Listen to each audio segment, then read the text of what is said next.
परिवेष्टितं भक्तिप्रियं मदोन्मत्तं वन्देऽहं गणनायकम्। चित्ररत्न विचित्राङ्गं चित्रमाला विभूषितं चित्ररूपधरं देवं वन्देऽहं गणनायकम्। गजवक्त्रं सुरश्रेष्ठं कर्णचामरभूषितं पाशाङ्कुशधरं देवं वन्देऽहं गणनायकम्। मूषकोत्तममारुह्य देवासुरमहाहवे योद्धुकामं महावीर्यं वन्देऽहं गणनायकम्। यक्षकिन्नरगन्धर्वक्ष सिद्धविद्याधरै सदा स्तूयमानं महाबाहुं वन्देऽहं गणनायकम्। सर्वविघ्नहरं देवं सर्वविघ्नविवर्जितं सर्वसिद्धिप्रदातारं वन्देऽहं गणनायकम्। गणाष्टकमिदं पुण्यं यः पठे सततं नरः सिद्ध्यन्ति सर्वकार्याणि विद्यावान् धनवान् भवेत्।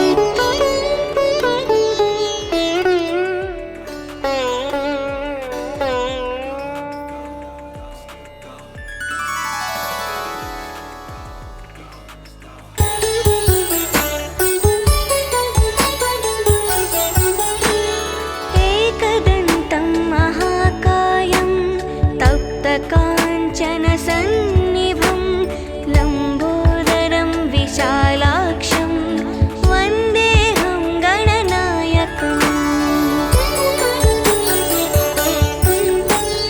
मौञ्जीकृष्णाजिनधरं नागयज्ञोपवीतिनं बालेन्दुसुकलामौलिं वन्देऽहं गणनायकम्।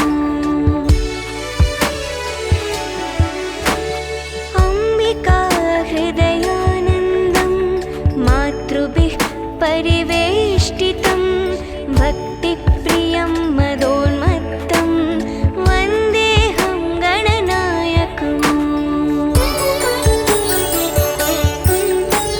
चित्ररत्न विचित्राङ्गं चित्रमाला विभूषितं चित्ररूपधरं देवं वन्देऽहं गणनायकम्। गजवक्त्रं सुरश्रेष्ठं कर्णचामरभूषितं पाशाङ्कुशधरं देवं वन्देऽहं गणनायकम्। मूषकोत्तममारुह्य देवासुरमहाहवे योद्धुकामं महावीर्यं वन्देऽहं गणनायकम्। यक्षकिन्नरगन्धर्वक्ष सिद्धविद्याधरै सदा स्तूयमानं महाबाहुं वन्देऽहं गणनायकम्। सर्वविघ्नहरं देवं सर्वविघ्नविवर्जितं सर्वसिद्धिप्रदातारं वन्देऽहं गणनायकम्। गणाष्टकमिदं पुण्यं यः पठे सततं नरः सिद्ध्यन्ति सर्वकार्याणि विद्यावान् धनवान् भवेत्।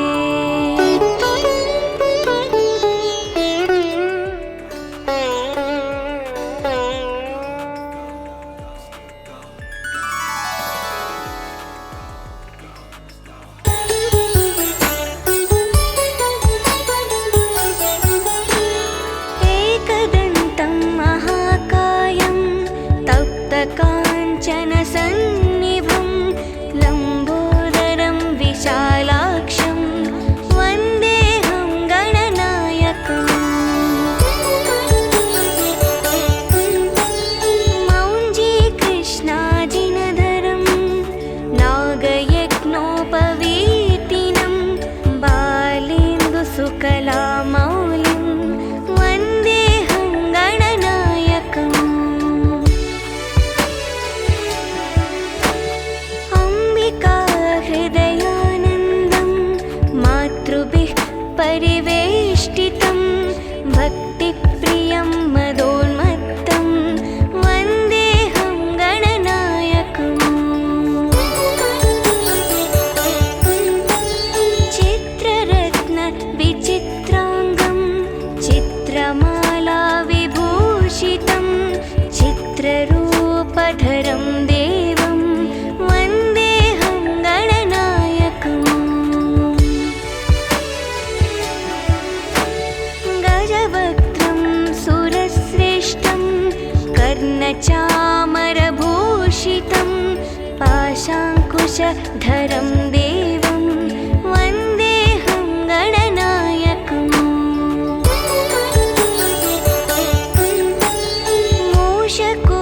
मूषकोत्तममारुह्य देवासुरमहाहवे योद्धुकामं महावीर्यं वन्देऽहं गणनायकम् यक्षकिन्निरगन्धर्वक्ष सिद्धविद्याधरै सदा स्तूयमानं महाबाहुं वन्देऽहं गणनायकम् सर्वविघ्नहरं देवं सर्वविघ्नविवर्जितं सर्वसिद्धिप्रदातारं वन्देऽहं गणनायकम्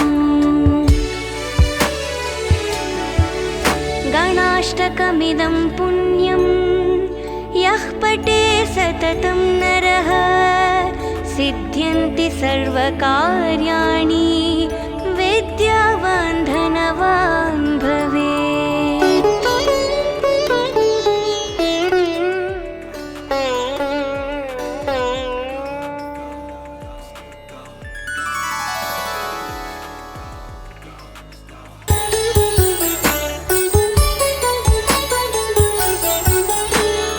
एकदन्तं महाकायं तप्तकाञ्चनसन्निभं लम्बोदरं विशालाक्षं वन्देऽहं गणनायकम्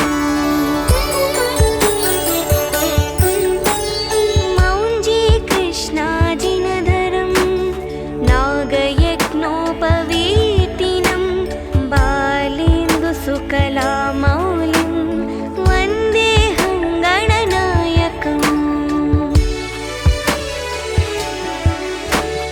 अम्बिका हृदयानन्दं मातृभिः परिवेष्टितं भक्तिप्रियं मदोन्मत्तं वन्देऽहं गणनायकम् चित्ररत्नविचित्राङ्गं चित्रमाला विभूषितं चित्ररूपधरं देवं वन्देऽहं गणनायकम् गजवक्त्रं सुरश्रेष्ठं कर्णचामरभूषितं पाशाङ्कुशधरं देवं वन्देऽहं गणनायकम्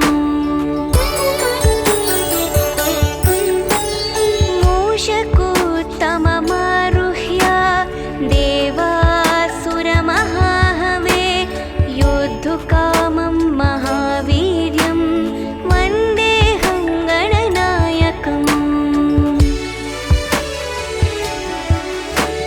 यक्षकिन्निरगन्धर्वक्ष सिद्धविद्याधरै सदा स्तूयमानं महाबाहुं वन्देऽहं गणनायकम्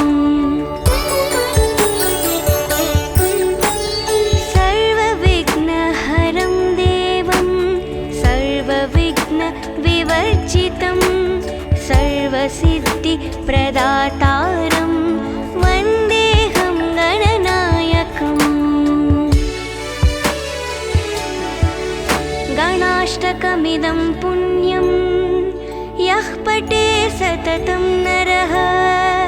सिद्ध्यन्ति सर्वकार्याणि विद्यावान् धनवान् भवेत्।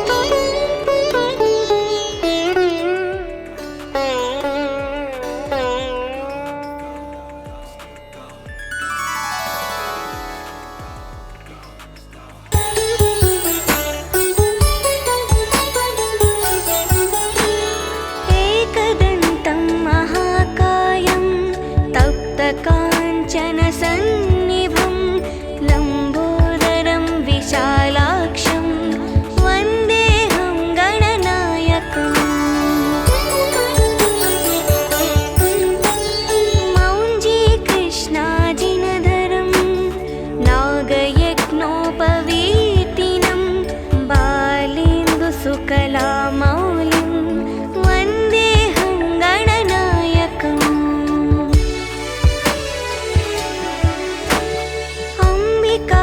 हृदयानन्दं मातृभिः परिवेष्टितं भक्तिप्रियं मदोन्मत्तं वन्देऽहं गणनायकम्।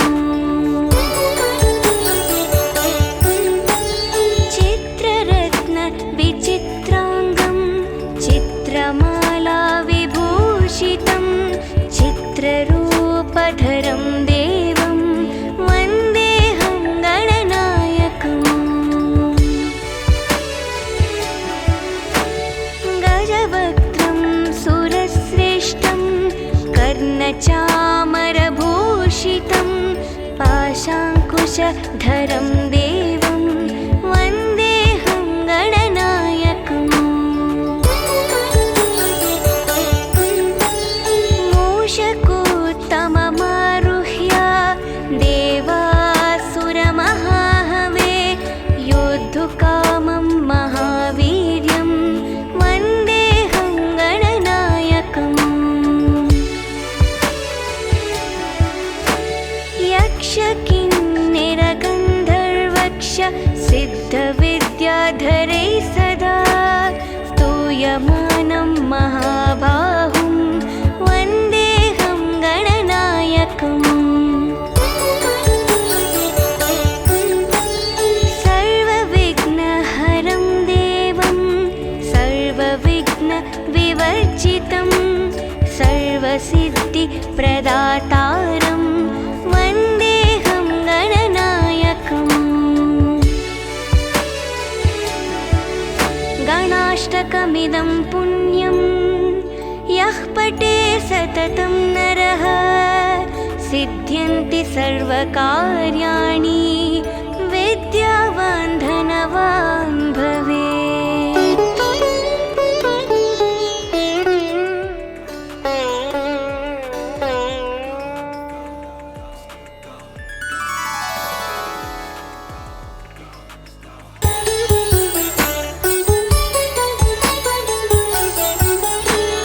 एकदन्तं महाकायं तप्तकाञ्चनसन्निभं लम्बोदरं विशालाक्षं वन्देऽहं गणनायकम्। मौञ्जीकृष्णाजिनधरं नागयज्ञोपवीतिनं बालेन्दुसुकलामौलिं वन्देऽहं गणनायकम्।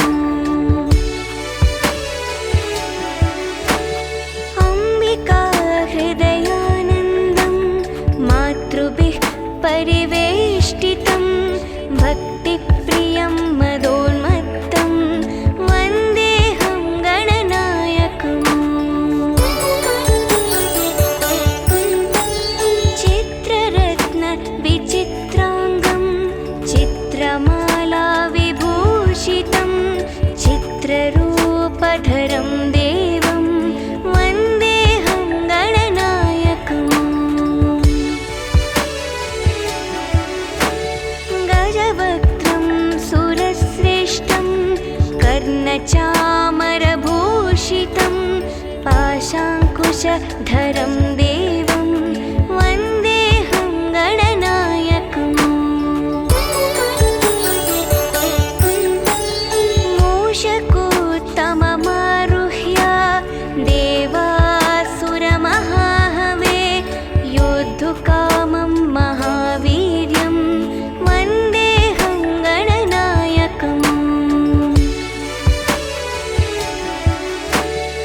यक्षकिन्निरगन्धर्वक्ष सिद्धविद्याधरै सदा स्तूयमानं महाबाहुं वन्देऽहं गणनायकम्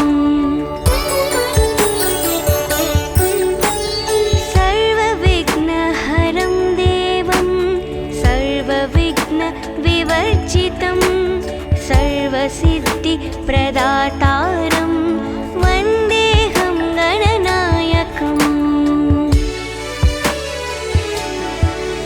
गणाष्टकमिदं पुण्यं यः पठे सततं नरः सिद्ध्यन्ति सर्वकार्याणि विद्यावान् धनवान् भवेत्।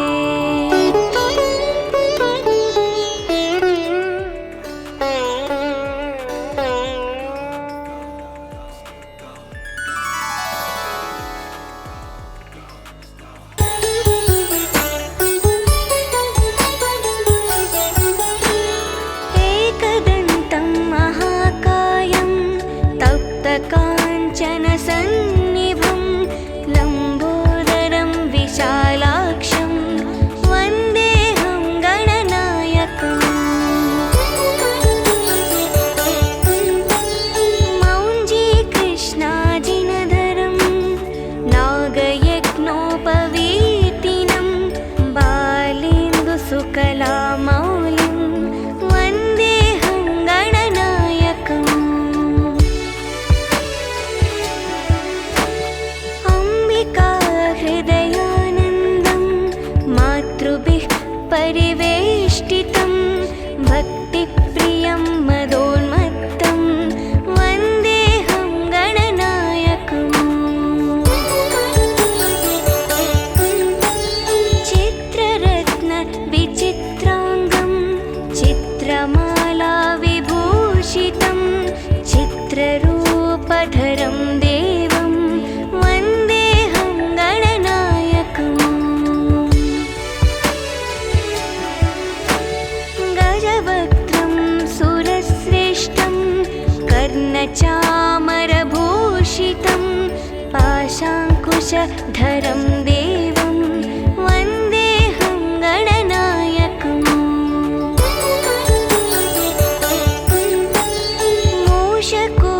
मूषकोत्तममारुह्य देवासुरमहाहवे योद्धुकामं महावीर्यं वन्देऽहं गणनायकम्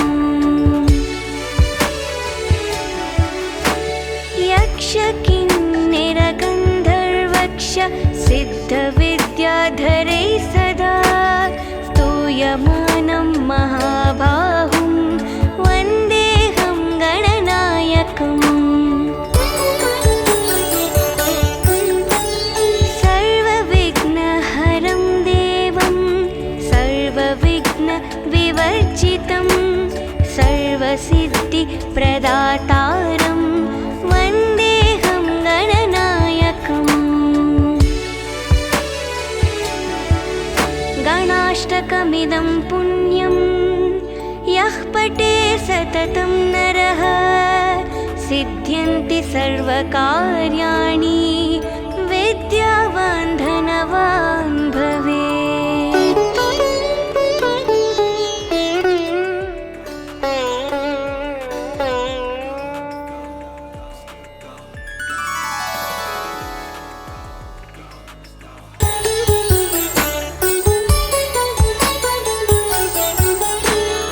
एकदन्तं महाकायं तप्तकाञ्चनसन्निभं लम्बोदरं विशालाक्षं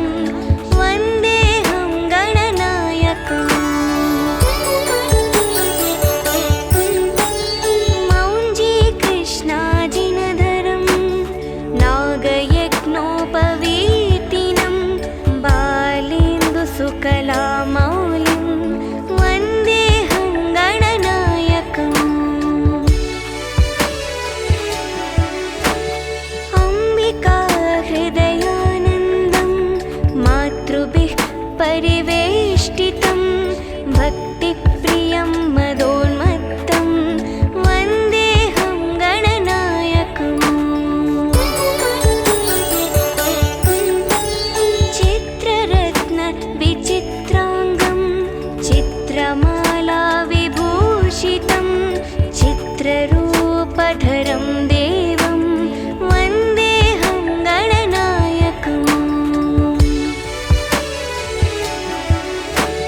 गजवक्त्रं सुरश्रेष्ठं कर्णचामरभूषितं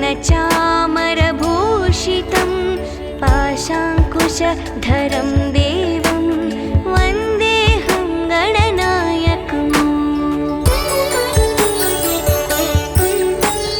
मूषकोत्तममारुह्य देवासुरमहाहवे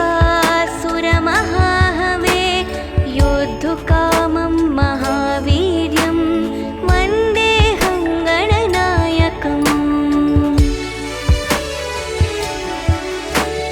यक्षकिन्निरगन्धर्वक्ष सिद्धविद्याधरैः सदा स्तूयमानं महाबाहुं वन्देऽहं गणनायकम् सर्वविघ्नहरं देवं सर्वविघ्नविवर्जितं सर्वसिद्धिप्रदातारं वन्देऽहं गणनायकम् गणाष्टकमिदं पुण्यं यः पठे सततं नरः सिद्ध्यन्ति सर्वकार्याणि विद्यावान् धनवान् भवेत्।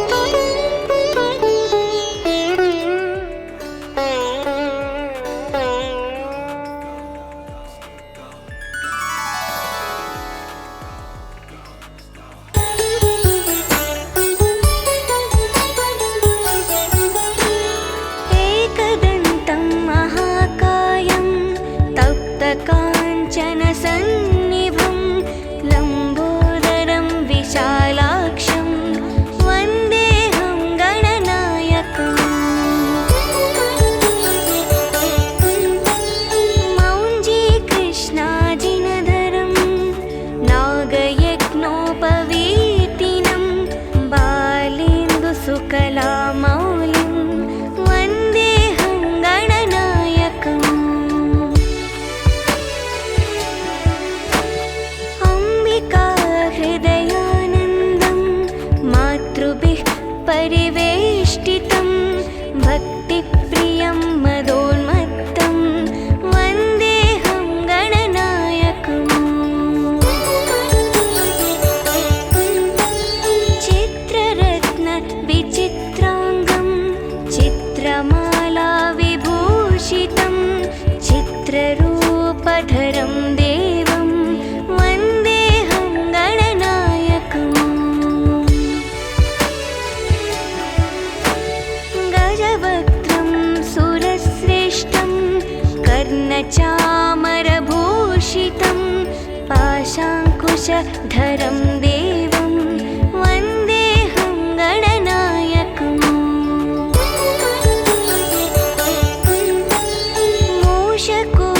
मूषकोत्तममारुह्य देवासुरमहाहवे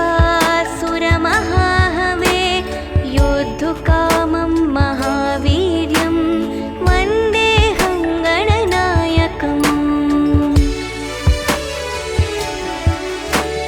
यक्षकिन्निरगन्धर्वक्ष सिद्धविद्याधरैः सदा स्तूयमानं महाबाहुं वन्देऽहं गणनायकम् सर्वविघ्नहरं देवं सर्वविघ्नविवर्जितं सर्वसिद्धिप्रदातारं वन्देऽहं गणनायकम् गणाष्टकमिदं पुण्यं यः पठे सततं नरः सिद्ध्यन्ति सर्वकार्याणि विद्यावान् धनवान् भवेत्।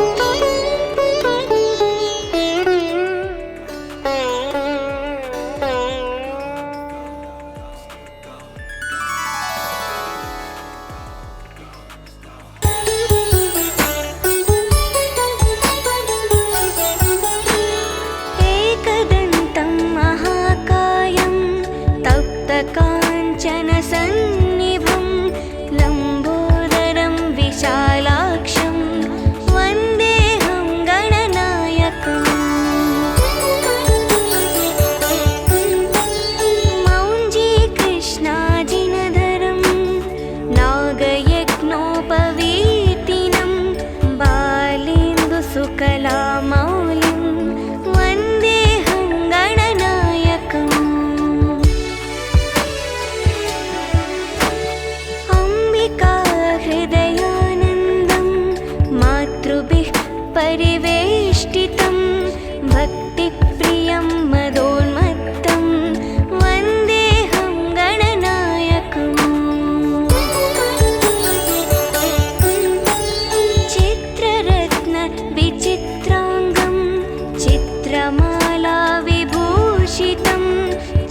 कर्णचामरभूषितं पाशाङ्कुशधरं देवं वन्देऽहं गणनायकम्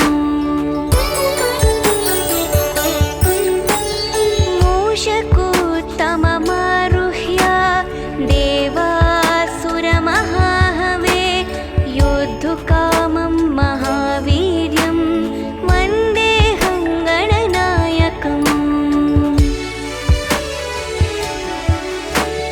यक्षकिन्निरगन्धर्वक्ष सिद्धविद्याधरैः सदा स्तूयमानं महाबाहुं वन्देऽहं गणनायकम् सर्वविघ्नहरं देवं सर्वविघ्नविवर्जितं सर्वसिद्धिप्रदातारं वन्देऽहं गणनायकम् गणाष्टकमिदं पुण्यं यः पठे सततं नरः सिद्ध्यन्ति सर्वकार्याणि विद्यावान् धनवान् भवेत्।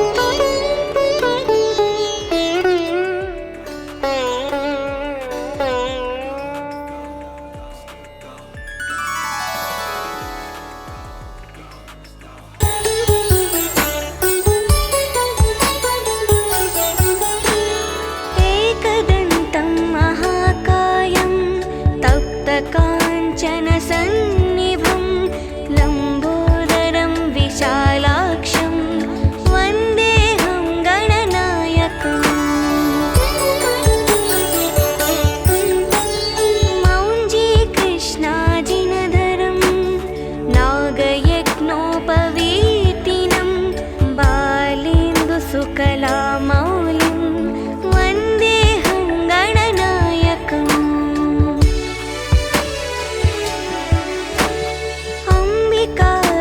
अम्बिकाहृदयानन्दं मातृभिः परिवेष्टितं भक्तिप्रियं मदोन्मत्तं वन्देऽहं गणनायकम् चित्ररत्नविचित्राङ्गं चित्रमालाविभूषितं चित्ररूपधरं देवं वन्देऽहं गणनायकम् गजवक्त्रं सुरश्रेष्ठं कर्णचामरभूषितं पाशाङ्कुशधरं देवं वन्देऽहं गणनायकम्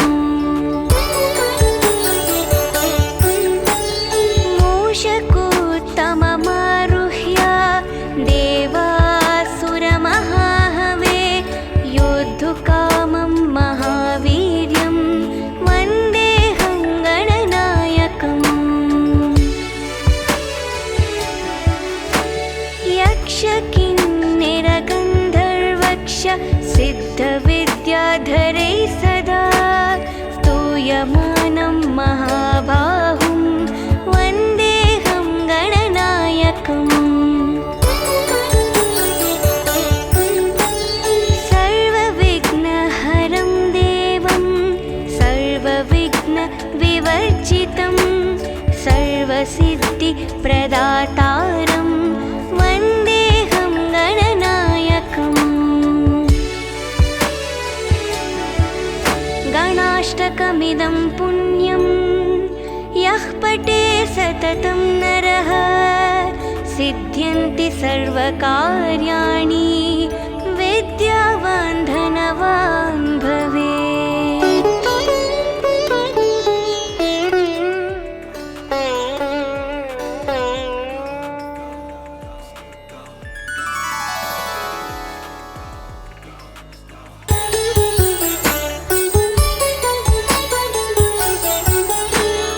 एकदन्तं महाकायं तप्तकाञ्चनसन्निभं लम्बोदरं विशालाक्षं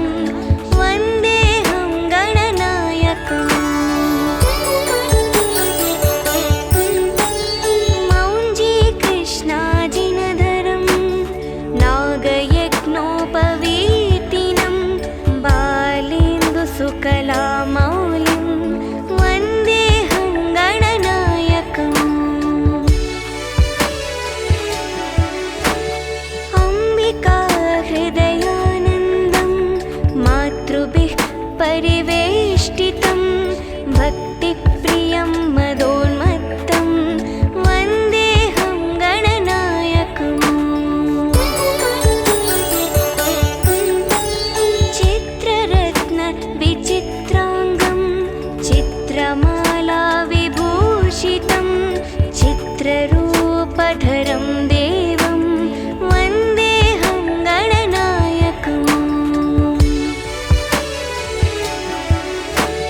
गजवक्त्रं सुरश्रेष्ठं कर्णचामरभूषितं पाशाङ्कुशधरं देवं वन्देऽहं गणनायकम्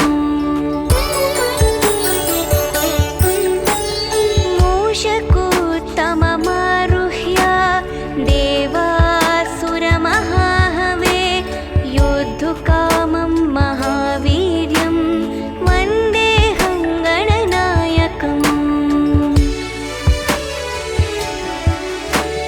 यक्षकिन्निरगन्धर्वक्ष सिद्धविद्याधरैः सदा स्तूयमानं महाबाहुं वन्देऽहं गणनायकम्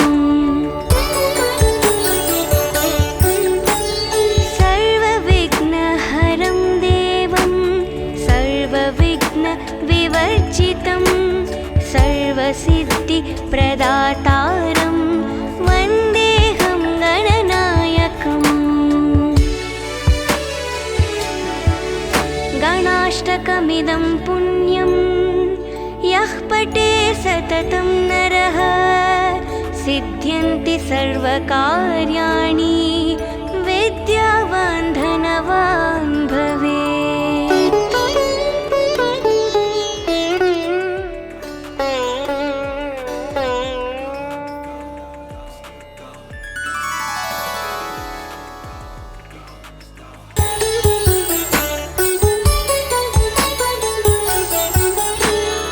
एकदन्तं महाकायं तप्तकाञ्चनसन्निभं लम्बोदरं विशालाक्षं वन्देऽहं गणनायकम्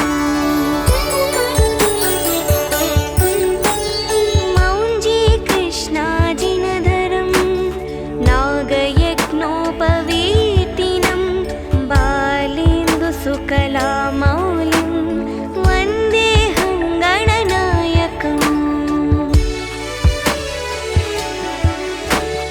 अम्बिकाहृदयानन्दं मातृभिः परिवेष्टितं भक्तिप्रियं मदोन्मत्तं वन्देऽहं गणनायकम्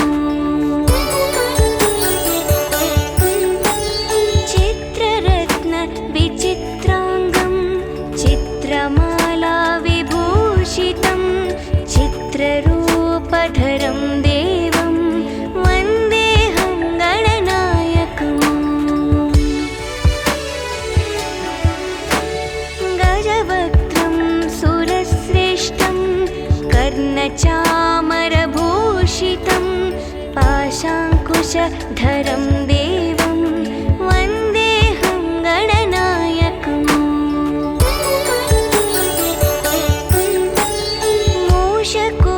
मूषकोत्तममारुह्य देवासुरमहाहवे योद्धुकामं महावीर्यं वन्देऽहं गणनायकम् यक्षकिन्निरगन्धर्वक्ष सिद्धविद्याधरैः सदा स्तूयमानं महाबाहुं वन्देऽहं गणनायकम् सर्वविघ्नहरं देवं सर्वविघ्नविवर्जितं सर्वसिद्धिप्रदातारं वन्देऽहं गणनायकम् गणाष्टकमिदं पुण्यं यः पठे सततं नरः सिद्ध्यन्ति सर्वकार्याणि विद्यावान् धनवान् भवेत्।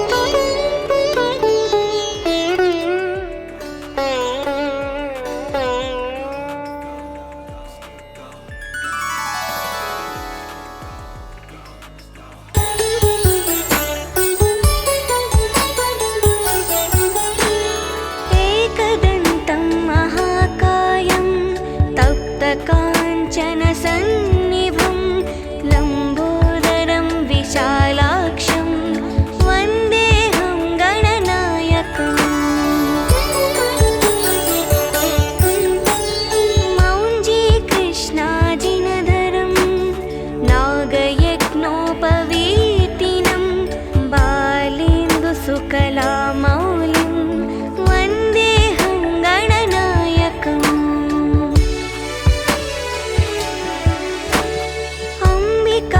हृदयानन्दं मातृभिः परिवेष्टितं भक्तिप्रियं मदोन्मत्तं वन्देऽहं गणनायकम् चित्ररत्नविचित्राङ्गं चित्रमालाविभूषितं चित्ररूपधरं देवं वन्देऽहं गणनायकम्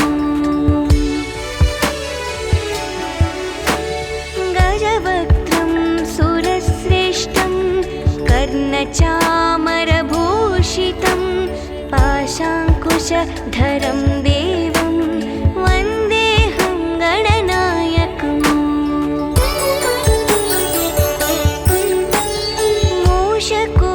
मूषकोत्तममारुह्य देवासुरमहाहवे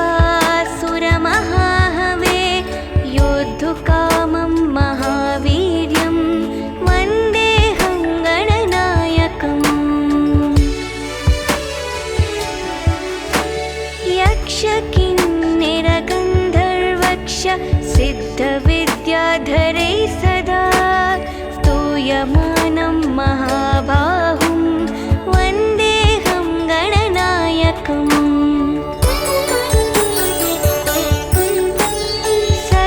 सर्वविघ्नहरं देवं सर्वविघ्नविवर्जितं सर्वसिद्धिप्रदातारं वन्देऽहं गणनायकम् गणाष्टकमिदं पुण्यं यः पठे सततं नरः सिद्ध्यन्ति सर्वकार्याणि विद्यावान् धनवान् भवेत्।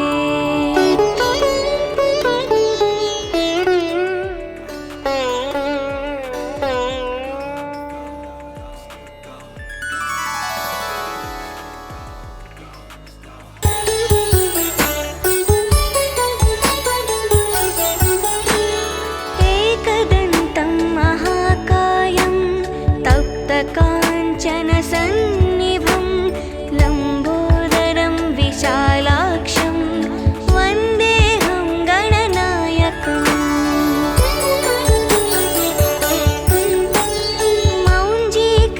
मौञ्जीकृष्णाजिनधरं नागयज्ञोपवीतिनं बालेन्दुसुकलामौलिं वन्देऽहं गणनायकम्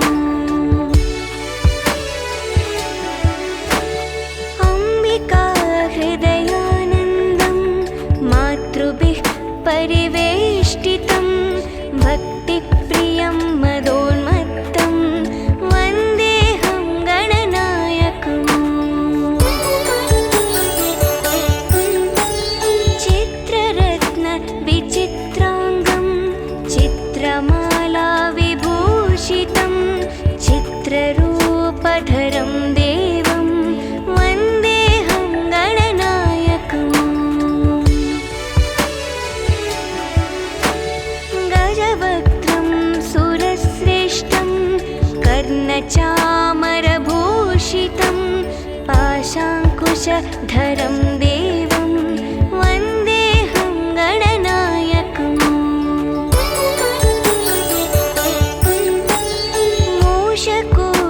मूषकोत्तममारुह्य देवासुरमहाहवे योद्धुकामं महावीर्यं वन्देऽहं गणनायकम् यक्षकिन्निरगन्धर्व